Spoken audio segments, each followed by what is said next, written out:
warahmatullahi wabarakatuh. Waalaikumsalam warahmatullahi wabarakatuh. Insyaallah ba'da subuh, pemirsa di manapun Anda berada, dan pemirsa yang ada di studio, yang ada di Masjid An-Nida PPI, kita akan belajar bagaimana cara mengundang datangnya rezeki. Semuanya bersumber dari janji Allah, man dzalladzi yuqridullaha qardan hasanan fayudha'ifahu lahu ad'afan katsira. Siapa yang mau minjemin pada Allah harta yang sebenarnya dari Allah juga, maka Allah betul-betul akan mengganti dengan penggantian yang berlipat-lipat. Kita sudah banyak mendengar, banyak melihat tentang kehebatan sedekah. Dan saya berdoa mudah-mudahan hari demi hari akan lahir lagi testimoni-testimoni baru yang lahir sebagai orang-orang hebat yang diizinkan oleh Allah mendapatkan karunia dan keberkahan sedekah. Jadi bahwa dengan sedekah itu menambah rezeki bukan suatu hal yang baru, Ustaz. Bukan hal. Tapi apakah rezeki itu berupa materi aja atau berita baik atau bagaimana, Ustaz? Kita bicaranya materi. Bahwa ia berupa kesehatan, iya, berupa bala, iya, berupa penyakit sembuh, iya. Tapi kita akan fokus ke materi, insyaallah. Insyaallah. Ustaz, kita lanjutkan kembali setelah azan berikut ini. Dan kepada pemirsa yang dirahmati Allah, jangan tinggalkan acara ini insyaallah setelah azan subuh. Dan kita sholat subuh berjamaah kembali lagi dalam acara Nikmatnya Sedekah.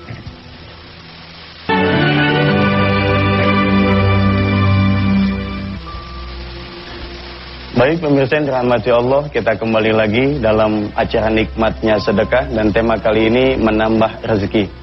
Bagi pemirsa yang ada di rumah, bisa nanti menghubungi kami di 021-877-97000 atau di 021-877-98000. Baik pemirsa, tadi dalam oper saya dengan Ustadz bicara-bicara bahwa ada tamu kita pagi ini.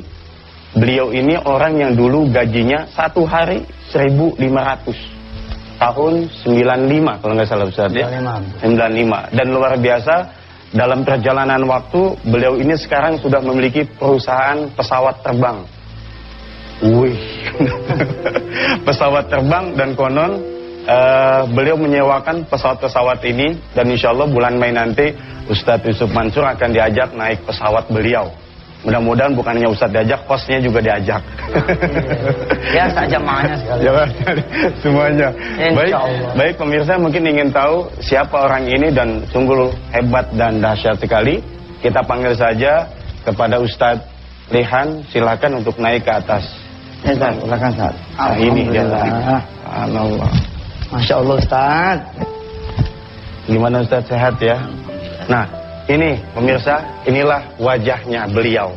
Luar biasa sekali. Sederhana, mungkin bisa cerita Ustadz Lihan, bagaimana perjalanannya kok bisa rezekinya itu bertambah dari 1.500 sampai, ya kalau kita bisa lihat sudah punya pesawat pastinya berjuta-juta penghasilan beliau. Mungkin kita mau dengar, silakan Ustadz. Ya. Assalamualaikum warahmatullahi wabarakatuh. Waalaikumsalam warahmatullahi wabarakatuh. Saya tahun 95 itu ngajar di pondok pesantren. Karena saya tamatan pondok pesantren juga, jadi ngajarnya di pondok pesantren dengan gaji 1.500. Karena pondok pesantren itu biasanya banyak sosialnya. Dulu saya ahli ngutang, bukan ahli sedekah dulu. Karena ngutangnya bukan untuk pribadi, ngutangnya untuk beli bensin. Untuk beli bensin. Karena pulang pergi 30 km, 60 kilo pulang pergi. Itu perlu bensin 2 liter. Sedangkan gaji saya kalau 1.500 waktu itu bensin 1.100. 1.100. Jadi untuk 1 liter aja sudah kurang, sudah sisanya cuma 400. Kalau 3.000 2.200 itu sekali pulang pergi itu 2.200. Gaji saya 1.500, berarti 700 saya ngutangnya. Saya di dompet saya nggak pernah yang ada uang sampai 10.000. Jadi paling 500. Kadang nggak ada, jadi kadang kalau kalau bensinnya habis, tapi habisnya pas di pondok, jadi ngutang sama ustadz lain gitu. Nanti pulang ngutang lagi. Nanti kalau, dan anehnya memang waktu itu saya nggak pernah bingung mikirin ini bisa bayar apa enggak. Yang penting ngutang aja dulu. Urusan bayar kan nanti gitu kan. Ternyata memang bisa terbayar. Nggak ada yang nggak terbayar, dan saya nggak tahu juga rezekinya dari mana. Nah habis 95 itu, makanya saya jalani saja itu. Dan selalu waktu itu saya nggak mikirin nanti dapat gimana ini ya. Tahun 97 saya menikah, baru saya mikirin, oh ternyata punya istri itu tidak cukup 1.500 itu tadi. Akhirnya di 97, 98 saya maklar motor gitu ya. Tapi nggak disebut maklar juga, karena kalau maklar kan dijual motor 1 juta misalnya, dinaikkan jadi 1.500. Kalau saya dijual 10 juta ya saya jual 10 juta. Nanti yang penjualnya, nih 50.000 dapat, alhamdulillah 50.000. Terima kasih ya, ya terima kasih. Berarti nggak ada rezeki, nggak diberi sama penjualnya. Nah tapi dari situ selama itu saya ketemu bos dulu, ada bos orang-orang Jakarta sini. Saya disuruh jualan sepeda motor, tapi waktu itu bangkrut. Tapi bos ini banyak punya usaha, saya disuruh cari berlian. Nanti untuk dijual ke luar gitu. Nah, 98 itu. 98. Nah dari situ 98 itu saya di mana saya dapat intan dong, saya nggak ngerti. Saya itu nggak tahu bisnis dulu, tahunya saya mau mewakafkan diri di pondok ngajar. Itu aja, nggak pernah terpikir untuk jadi pengusaha.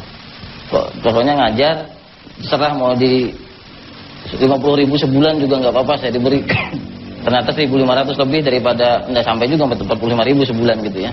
Nah jadi akhirnya suruh cari, saya punya teman, nih carikan, nanti kita bagi. Jadi saya diberi fee 2 tahun, 98 ke 2000 itu 1,5 miliar. 1,5 miliar, tapi 1,5 miliar itu cuma sebentar, karena saya bingung uang 1,5 miliar, megang uang 100.000 aja jarang, ini tiba-tiba sudah dapat 1,5 miliar kan.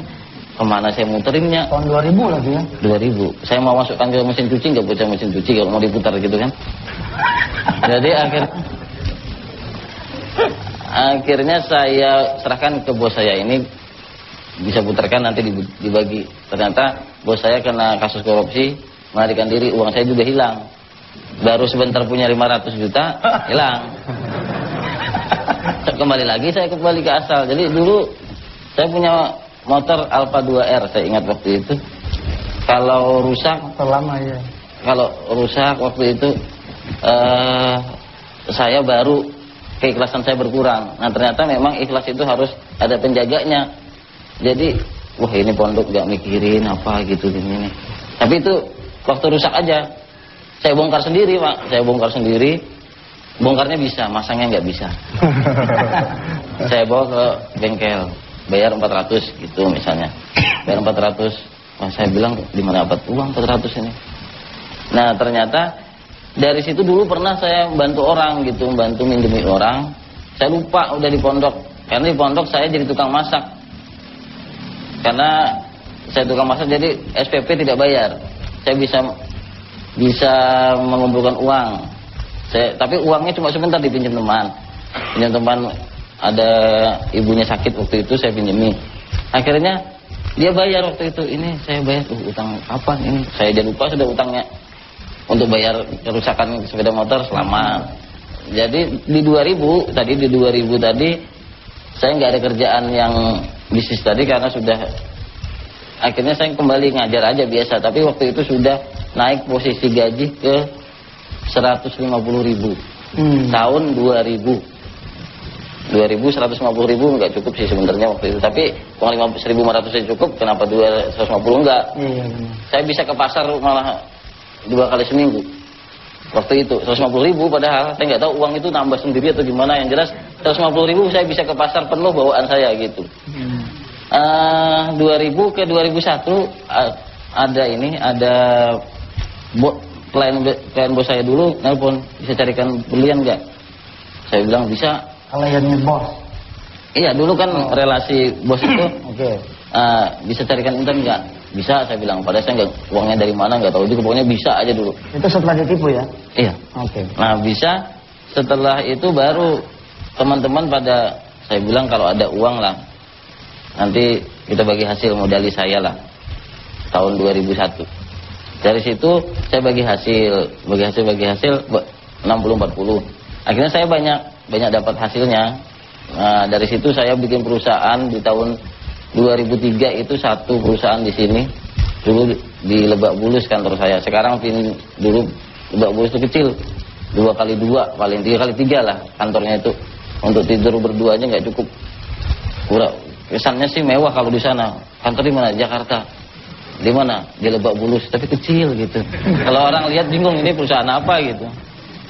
Sekarang ini pemirsa di Sultan Air ya, beliau sudah punya perusahaan di Cina, di negeri Cina, bukan main-main. Dan karyawannya juga Cinanya Cina sono, Cina aslinya negeri Cina ya. Dan tanggal 31 besok saya diajak oleh beliau untuk menikmati penerbangan perdana pesawat yang dia beli. Ini karena Allah ini buah dari perjalanan sedekah. Dan sedekah itu seperti kita menanam, lahannya subur atau tidak. Rupanya lahan beliau lahannya subur, karena sebelumnya beliau profesinya adalah seorang ustaz, ngajar di pondok. Ada juga orang-orang yang bersedekah tapi lahannya dia nggak subur, tapi sabar aja. Allah akan olah dulu tanahnya, Allah akan olah dulu dia punya lahannya sampai ini lahan siap menjadi lahan yang subur, baru setelah itu kemudian tumbuh subur. Jadi jangan khawatir. Silakan saya terusin. Ya, habis itu punya perusahaan, sampai sekarang saya punya 15 perusahaan. Dari pisang goreng sampai pesawat. Pisang goreng ya? Iya. Dari pisang goreng sampai pesawat. Saya punya restoran juga di Chicago, Amerika. Dan rata-rata saya punya usaha itu kadang ketemu orang gitu ya, punya SDM, cuma nulis di internet gitu. Sudah saya biayai, nanti saya komisarisnya, dia direkturnya begitu. Makanya saya nggak tahu kantor saya itu di mana-mana. Taunya uangnya aja masuk gitu, udah ada di Papua, di mana, mungkin sudah seluruh Indonesia. Kalau di luar negeri ada di Shanghai sama di itu rumah makan di Chicago. Cuma memang kita itu waktu saya dulu itu walaupun nggak punya uang, dulu sering saya bagi-bagi juga. Jadi nggak pernah yang misalnya itu ini jadi apa nanti, nggak pernah. Malah sering istri saya nanya, ini sudah uang sudah sedikit, kenapa diberi juga? Nggak apa-apa, saya bilang biarin aja situ. Karena saya punya uang 500, kadang saya berikan ke pengemis yang benar-benar pengemis. Ya kan banyak pengemis yang tidak benar-benar pengemis gitu loh, yang begitu malah lebih kaya daripada kita mungkin. Saya beri bagi 2,5. Nanti bensin habis, saya nggak tahu itu gimana solusinya. Saya pernah kendaraan saya itu rusak, masih 30 kilo lagi, dan rusaknya itu fatal, harus turun mesin. Habis saya masuk ke rumah orang, ini gimana, dibongkar, sama dia ditarik sampai ke rumah saya. Dalam hati saya, ini berapa ongkosnya ini, walaupun dia bantu juga kan pasti harus diberi, sedangkan uang saya cuma 500 di dompet. Jadi sampai rumah saya pura-pura aja, berapa? Oh, saya pura-pura buka, wah saya bilang 500 aja nih. Masa saya beri 500 sih, dari bensinnya aja lebih itu kan. 30 kilo ya? Akhirnya saya bilang, berapa? Oh nggak usah, saya bantu aja. Bener, iya bener. Ya saya bilang terima kasih aja, saya bilang. Udah, alhamdulillah, saya bilang kalau dia misalnya minta, masa saya beri 500 kan nggak mungkin. Iya. Ada 2 kali kendaraan itu memang dulu kalau saya banyak uang mungkin nggak saya jual, karena saya perlu uang juga, makanya saya jual akhirnya kendaraannya. Jadi nggak ada kenang-kenangannya sepeda motornya. Jadi kisah Ustadz ini memang berawal dari sesuatu yang nggak ada, dan dalam nggak ada itu Ustadz tetap ikhlas, nggak pernah mikir ke depan mau bagaimana Ustadz ya. Iya. Tapi yang pasti ada satu cerita lagi setelah ini. Kita akan saksikan dulu pesan-pesan berikut ini, tetap di nikmatnya sedekah.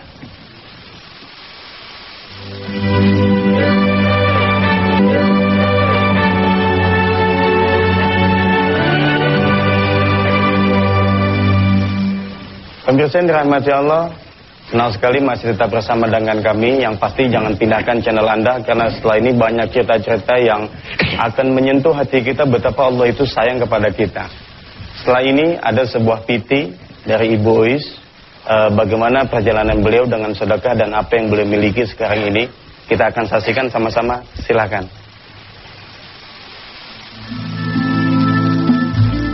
Assalamualaikum warahmatullahi wabarakatuh. Saya mantu kedua dari Ibu Haji Uis dan Bapak Haji Abdul Majid. Saya ingin menceritakan sedikit perjalanan hidup beliau. Dulu ketika saya berumah tangga dengan anak beliau, keadaan beliau masih sangat sederhana. Dulu beliau masih mengontrak rumahnya, kita suka tinggal bareng-bareng. Beliau sangat gigih dalam mencari rezeki, juga dibarengi dengan sedekah. Mama mengajarkan bahwa bersedekah itu adalah kunci utama untuk kita bisa menjadi sukses.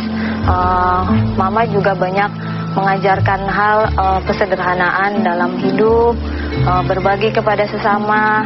Dulu kita awalnya hanya pas-pasan, kita tinggal dalam satu rumah yang sangat sederhana dengan keadaan ekonomi yang sangat sederhana pula. Tapi saya melihat di situ ibu dan bapak saya sangat berjiwa besar.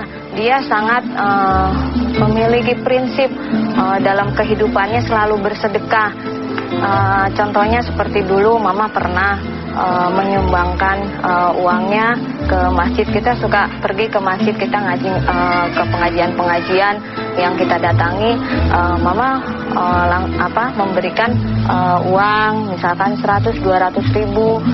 Setelah itu, setelah bersedekah, alhamdulillah Allah menggantikan yang berlipat. Ternyata mama mendapatkan order berlipat lagi, mendapat yang tadinya 100 ribu, 200 ribu bersedekah, akhirnya bisa mendapatkan orderan yang cukup alhamdulillah, bahkan berlipat-lipat, bisa sampai 5 juta, 10 juta.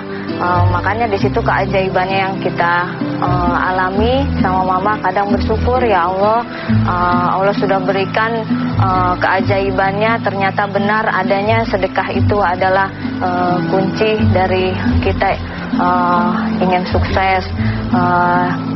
Kami juga bersyukur kepada Allah, mudah-mudahan dalam perusahaan yang kami jalani ini, perusahaan kayu, karena kami di bidang kayu, kami di bidang rangka atap baja, banyak ya yang bidang yang kami jalani. Mudah-mudahan menjadi manfaat, menjadikan bisa membantu kepada orang banyak, dan semoga apa yang dikerja keraskan orang tua saya berdua itu menjadi hikmah dan menjadi tuntunan bagi keluarga saya, terutama bahwa mencari rezeki itu adalah ada titipan untuk orang lain, untuk orang-orang yang tidak mampu, untuk anak yatim piatu. Itu mungkin sedikit cerita dari saya. Semoga menjadi manfaat dan bisa diambil hikmahnya. Subhanallah Ustaz, di pagi ini mungkin kita dikejutkan dengan banyak cerita yang memang itu suatu bukti yang nyata Ustaz. Ini tanggapan Ustaz bagaimana nih? Ya memang, saya benar-benar menyeru kepada pemirsa semua yang dirahmati Allah, cobalah belajar jadi orang gila bersedekah gitu. Saya sendiri dulu ingat gitu ya, tahun-tahun dimana saya ketika berumah tangga di awal sama istri ya, kita sampai buang air besar itu numpang sama orang, karena kita nggak punya toilet. Saking malunya saya numpang sama cingkicot ya.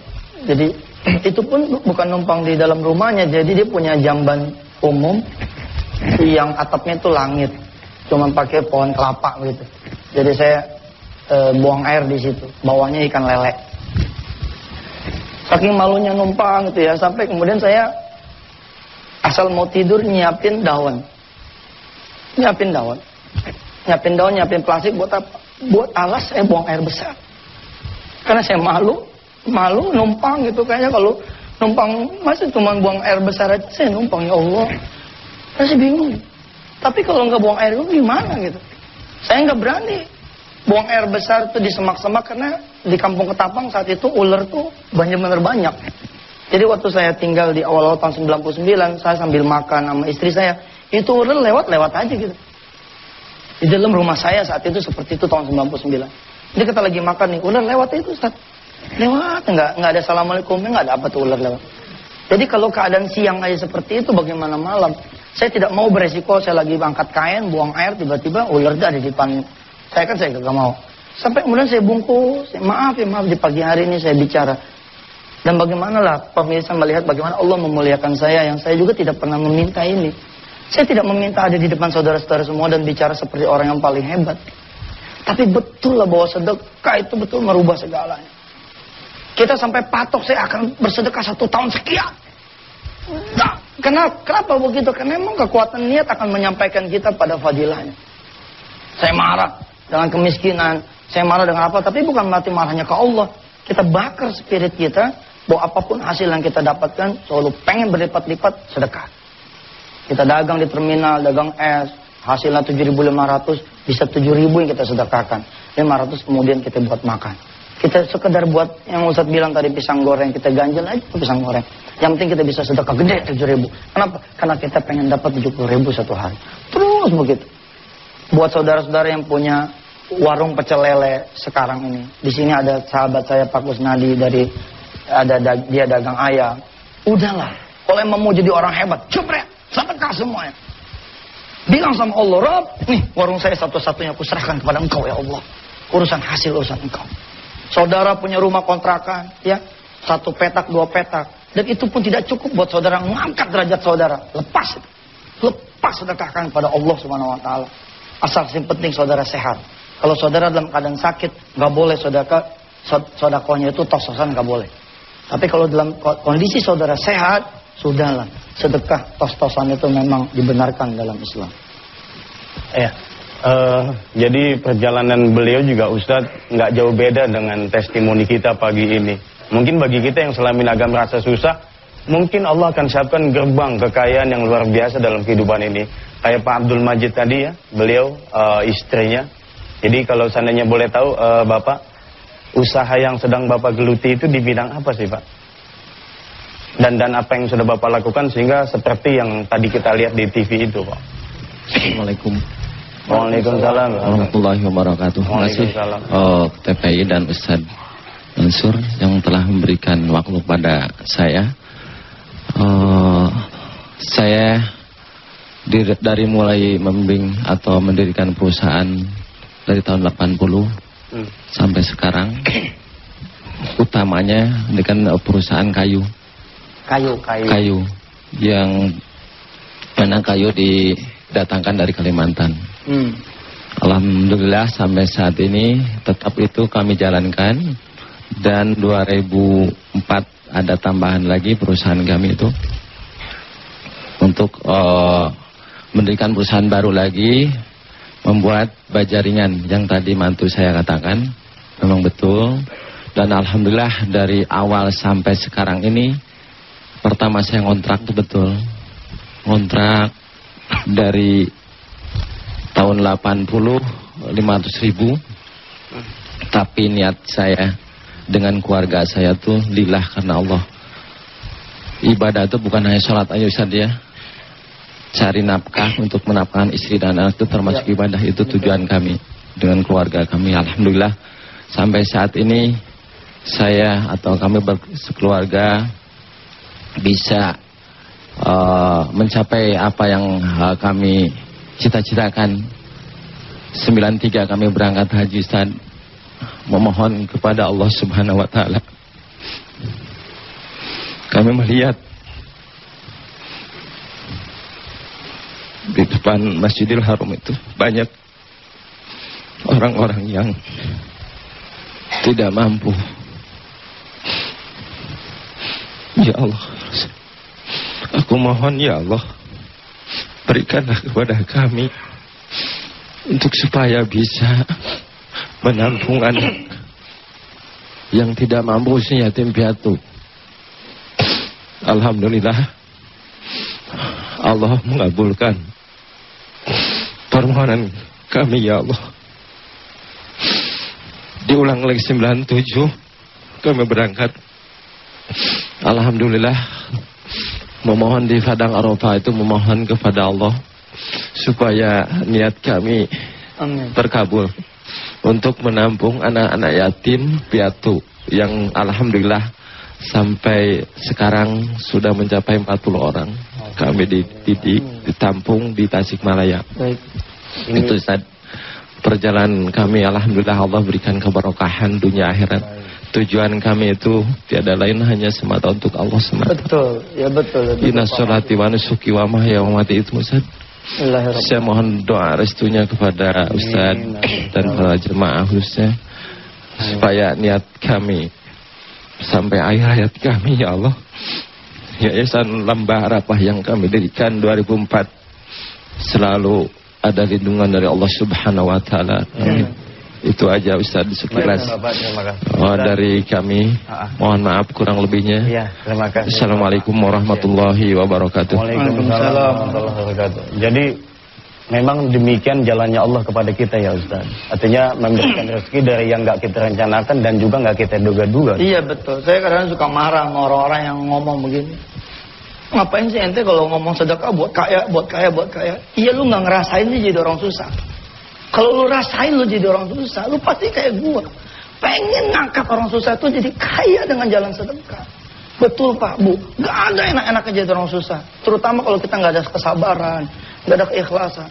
Tentu saya acungin 2 jempol buat mereka-mereka saudara-saudara saya yang memilih jalan miskin hanya untuk menjaga dirinya dari maksiat. Saya acungin 2 jempol buat mereka-mereka yang berkenan menerima penderitaan demi penderitaan hanya untuk tidak menjadi orang yang sombong. Tapi siapa yang tahan dengan kemiskinan? Siapa yang tahan dengan kesusahan? Sementara Allah ajarkan buat kita betul-betul menjadi orang kaya. Tinggal masalahnya nanti setelah Anda kaya, Anda mulia, Anda bahagia, angkat derajat yang lain juga supaya bisa menikmati kekayaan yang Anda itu. Subhanallah.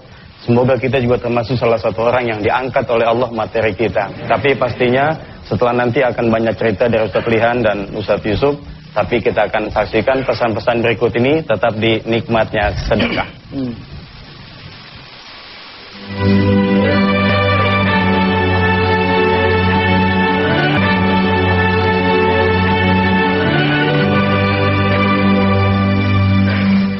Baik, terima kasih kepada pemirsa yang masih setia menyaksikan acara nikmatnya sedekah ini. Dan pasti pemirsa yang ingin bergabung dengan kami bisa di 021-8779-7000 atau di 021-8779-8000. Baik Ustadz Lihan, mungkin bisa dilanjutkan kembali kisah Ustadz. Bisa sampai punya 15 perusahaan Ustadz, itu yang tercatat. Yang ketahuan Ustadz ya, nggak ketahuan masih banyak ya. Silakan Ustadz. Ya, saya membuka usaha itu sebenarnya untuk membantu orang. Jadi urusan BIP, untung itu nomor 2. Jadi gimana orang bisa bekerja dengan saya dan mendapatkan rezeki dari saya melalui saya gitu ya. Nah dari situ kita membantu orang. Jadi orang yang nggak punya pekerjaan, penganggur itu kalau ada pekerjaan, subhanallah pasti suka banget dia. Wah mungkin lebih suka, sangat suka lah kalau gembira banget lah gitu. Nah jadi kenapa saya buka terus sampai 15 mungkin sekarang lebih. Saya ada nama PT-nya juga ada PT Ajal PT-nya Anugerah Jaya Lestari, ingat mati aja gitu Ajal. Nah, jadi di mobil saya PT Ajal ada PT Tri Abadi Mandiri. Jadi itu semua mau saya bikin juga PT Maut. Jadi sampai bisnis itu ingat ini mati loh gitu. Uang itu nggak ada apa-apanya, nggak ada artinya gitu sebenarnya. Jadi harta kita itu uang. Saya pernah ditanya gimana sih sedekah kok asal aja gitu, nggak takut rugi. Saya bilang itu uang pribadi saya, biarin dia perusahaan boleh terus aja saya uang pribadi. Jadi uang itu disimpan dimanapun habis Bapak Ibu. Buktikan saja. Siapa yang bilang nggak habis uang itu? Kalau nggak habis uang kitanya yang habis. Suami istri nabung, simpan uang suaminya meninggal, nanti kawin lagi, suami yang baru yang menikmati. Innalillah. Nggak ada gunanya sebenarnya. Jadi cukup. Makanya karena saya itu sering, saya tuan rumah disangka bukan tuan rumah sering. Karena saya tamu datang, mau nawarin barang, karena saya kebetulan bisnisnya di Permata gitu ya, di Berlian. Mau nawarin apa Pak? Nanti sama beliaunya aja. Saya disangka tukang kebun pernah. Sampai di Jakarta sini saya pernah ada pameran, teman saya bertiga. Saya di tengah, yang diberi brosur itu cuma depan sama belakang. Saya enggak. Di salah satu acara saya pernah disuruh kemana-mana. Sana saya. Sana itu di rumah wakil gubernur. Saya disuruh sana gitu. Di satu acara juga saya pernah di JCC sini. Di JCC pernah saya yang nggak diperbolehkan masuk sama security. Padahal yang ngadakan acara saya. Karena terus terang saya nggak ada potongan pengusaha. Karena niat awal hanya mewakafkan diri untuk jadi ustadz di pondok pesantren. Jadi maunya itu aja. Ternyata Allah memang merubah gitu ya. Jadi mau bikin sebentar aja. Kalau orang secara pakai pikir-pikiran sih 2001 ke 2009 punya 15 aneh. Saya sering sama pengusaha-pengusaha, gimana bisa cepet gitu? Gak mikirin BIP, saya nggak mikirin. Terakhir di Januari 2008 saya beli Intan Putri Malu yang terbesar se-Indonesia itu. Saya beli 3 miliar. Orang pada heboh juga itu. Kenapa berani beli 3 miliar? Bang? Dalamnya aja nggak jelas itu bagus apa tidak. Saya bilang saya bantu menambang, mau nggak laku biarin, nggak laku nanti saya koleksi. Ternyata baru 2 menit saya beli ada yang nawar 5M. Padahal kalau saya jual tuh sudah, tapi saya biarin. Akhirnya saya jadi terkenal. Gara-gara itu saya nggak ngira juga. Jadi istri saya sekarang saya jadi selebriti. Jadi di mana-mana kalau di rumah itu orang berfoto, di bandara di mana-mana orang ada yang kelahi berdua itu gara-gara yang satu bilang itu Pak Lihan. Kamu ini ngawur aja, lain itu bukan Pak Lihan gitu. Karena saya nggak ada potongan pengusaha lah. Jadi kalau deretan pengusaha gitu nggak. Jadi uang itu tadi akan habis kalau disimpan dimanapun. Jadi mendingan yang bermanfaat aja lah. Sedekahkan itu saham akhirat itu. Kalaupun nggak saham nggak dapat di akhiratnya jelek-jeleknya gitu ya, nggak ikhlas gitu ya, tapi dapat gantinya lah. Siap. Gitu. Baik. Baik, Ustadz, yang tadi kayaknya ada penelpon mau bergabung dengan kita. Assalamualaikum. Assalamualaikum. Waalaikumsalam. Iya, dengan ibu siapa di mana? Ibu Lina. Ibu Lina, silakan ibu. Iya. Assalamualaikum Ustaz. Waalaikumsalam warahmatullahi. Saya Herlina dari Samarinda. Samarinda, subhanallah. Iya. Ya, silakan. Ustaz, gini, kan sedekah itu katanya menambah rezeki. Ya. Terus bisa nggak sedekah itu juga diniatkan untuk sesuatu yang kita inginkan, minta dikabulkan Allah gitu. Jadi misalnya saya ingin cita-cita ini, tapi apa hanya untuk cita-cita itu, apa bisa double dengan berlimpah juga rezeki? Oke, makasih Bu Lina. Belum. Maaf. Ya, silakan Bu Lina lanjutin. Satu lagi Ustaz, kalau saya punya masalah, saya itu sering ditertawakan orang. Karena kalau saya punya masalah, saya itu sering melarikannya ke doa dan terus berdoa. Kadang orang ngejek saya, kalau ada masalah dibilang jalan-jalan dong cari hiburan. Tapi bagi saya, kalau pulang dari tempat hiburan, saya kumat lagi, gitu. Tapi kalau saya pokoknya kalau saya punya masalah, sholat apapun saya lakukan, batal wudu, saya wudu lagi, saya berdoa lagi Ustaz. Pokoknya ibaratnya doa saya itu seperti orang gila Ustaz. Tapi saya nggak peduli, karena saya merasa tidak ada yang bisa tolong saya selain Allah, gitu. Terus ketiga Ustaz, kenapa saya sudah merasa menikmati nikmatnya dijolimi, nikmatnya dihina tanpa harus membalas? Itu aja Ustaz. Baik Ustaz. Ya, terima kasih.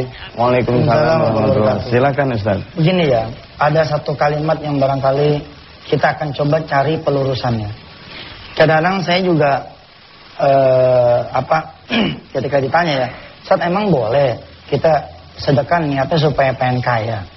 Saya kasih tahu ya, niat sedekahnya namanya niat sedekah.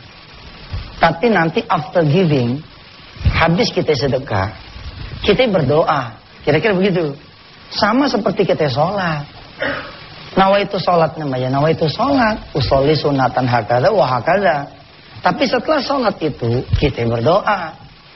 Apa pasal sedekah itu betul-betul kayak bertuah. Karena Allah meridhoi orang-orang yang bersedekah. Ridhonya Allah itulah yang membuat apa saja yang dilakukan sama orang yang bersedekah, insya Allah dia pasti makbul adanya. Amin. Nah, tadi yang pertanyaan lain dari Bu Lina tuh saya pikir itu adalah sesuatu yang malah kita harus belajar. Bagaimana ketika kita dizalimi orang, kita malah redo, kita seneng. Kemudian bagaimana dia menghabiskan keluh kesahnya, masa-masa sulitnya, bukan mencari keluar dari dirinya, melainkan dia masuk ke dalam dirinya dan mencari Allah di dalam dirinya. Dia sujud, dia doa, dan dia tafakur. Baik pemirsa rahmat Allah, di dalam ujung kajian kita ini, kita sama-sama mengaji satu ayat juga yang Allah sama-sama janjikan kepada kita. A'udzubillahi minasyaitonirrajim. Asy-syaitanu ya'idukumul faqra wa ya'murukum bil fahsya. Wallahu ya'idukum maghfiratan minhu wa fadla. Wallahu wasi'un alim. Setan menjanjikan kepada kamu itu kefakiran dan senantiasa menyuruh kamu kepada kekejian. Sedangkan Allah menjanjikan buat kamu itu ampunan dan karunia-Nya. Allah Maha luas lagi Maha mengetahui. Saudara-saudara yang dirahmati Allah, ketika saudara punya warung cuman itu-itunya, dan dari situlah dapur ngebul. Lalu saudara kumpulkan rupiah demi rupiah, begitu ada, datang tawaran buat bersedekah, lalu setan menggoda. Jangan, itu kan harta yang kamu kumpulkan, pokoknya nikmati dulu. Saat itu kalahkan setan, supaya Allah masuk. Saudara bekerja sebagai pembantu rumah tangga, ya Allah, di Hong Kong, di Jepang, saya temui itu. Di beberapa belahan bumi Allah di luar negeri kita. Begitu pulang ke tanah air, Allah karim. Duit yang dia kumpulin selama 2-3 tahun, dia serahkan kepada orang tuanya buat pergi haji. Dia serahkan buat mamang-mamangnya itu, anaknya buat sekolah segala macam. Ternyata Allah angkat derajatnya itu melebihi dari apa yang dia kumpulkan selama ini. Ada orang-orang yang rumah kontrakannya dihabisin buat bersedekah. Hanya dalam 2 minggu kemudian Allah kasih dia uang 28 juta rupiah. Begitu banyak kisah-kisah sedekah. Terakhir, saya berpesan kepada pemirsa, di layar kaca ini, insya Allah saya membuka kesempatan buat pemirsa bersedekah. Besok hari Rabu, buat siapa orang yang mau bersedekah, silakanlah datang ke Masjid An-Nida TPI. Insya Allah sedekah-sedekah dari saudara-saudara semua akan saya salurkan ke program pembibitan penghafal Al-Quran. Besok kita akan melihat ada orang Katolik yang bersedekah rumahnya kepada kita semua. Dan dia masih Katolik, Cina asli. Seperti apa, tetap saksikan di Nikmat Sedekah Ustaz ya.